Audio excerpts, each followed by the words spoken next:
Hello, this is your weekly space news roundup for the 7th of March 2021, read by me, Philip Day, of Giant-Leap.Space.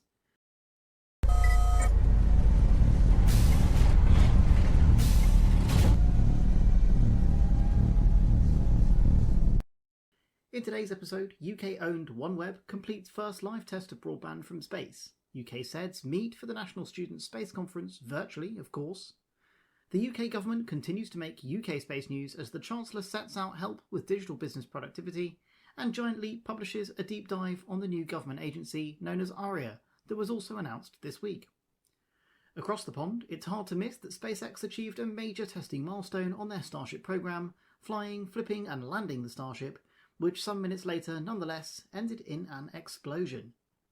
The European Space Agency appoints a new Director General, and of course, we ask you to smash the like and subscribe buttons to support us in bringing you ever-improving content. Finally, of course, we list our hashtag Job of the Week in this week's Space News Roundup with Giant-Leap.Space.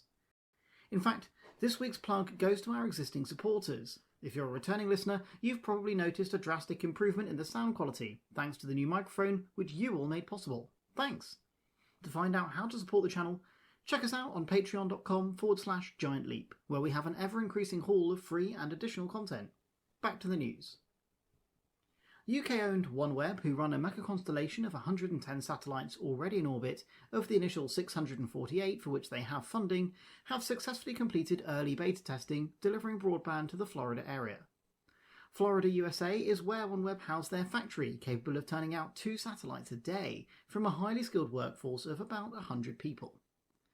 The company, which was bought out by the UK government in partnership with India's Bharti Enterprises last year, secured additional funding from SoftBank and Hughes Network Systems, boosting their overall funding from just over $1 billion to $1.4 billion, and has been set the challenge by the UK government to provide a sovereign satellite communications capability for the UK, and intends to launch a total of 648 satellites by the end of 2022. The National Student Space Conference took place on Saturday the 6th of March, held by UKSEDS, or UK Students for the Exploration and Development of Space. Leader of the latest chapter in Glasgow, Eleni Charitonos, won the award for Student of the Year, so many congratulations to Eleni and all her team in Glasgow. The UK government continues to push the space news envelope with 2 huge announcements. First, a new government agency known as ARIA has been announced, which stands for the Advanced Research and Invention Agency. It's believed to wield a budget of approximately £500 million. ARIA has been set a 3-part mission to conduct scientific research, develop and exploit scientific knowledge, and collect, share, publish and advance that scientific knowledge. Whilst Parliament is discussing the bill, it is clear that the intention is for ARIA to enable British business to take risks with research projects that might not otherwise be commercially viable, through a package of support that include financial, advice and broader legal measures. In short, high-risk, high-reward projects. For our full article on this, search Deep Dive on New Advanced Research and Invention Agency on this platform, or check out the written version at Giant-Leap.Space. So, Starship serial number 10, affectionately known as SN10, for obvious reasons, historically flew to 10,000 metres in altitude, glided like a skydiver back towards the Earth, before relighting and making an imperfect but definite landing back in Boca Chica, Texas. After about 7 minutes of total flight, the vehicle landed on experimental landing legs which failed properly to deploy, compounding the concerns of a small fire that was burning off excess propellant trapped by the metal skirt at the bottom of the rocket.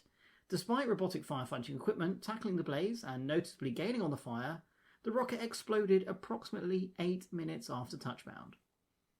SpaceX CEO Elon Musk later tweeted, "SN10 is in Valhalla now," a reference to the Norse afterlife for those slain in combat, implying the explosion was the culmination of an heroic battle for SN10 on a campaign that SpaceX is confident that it can win.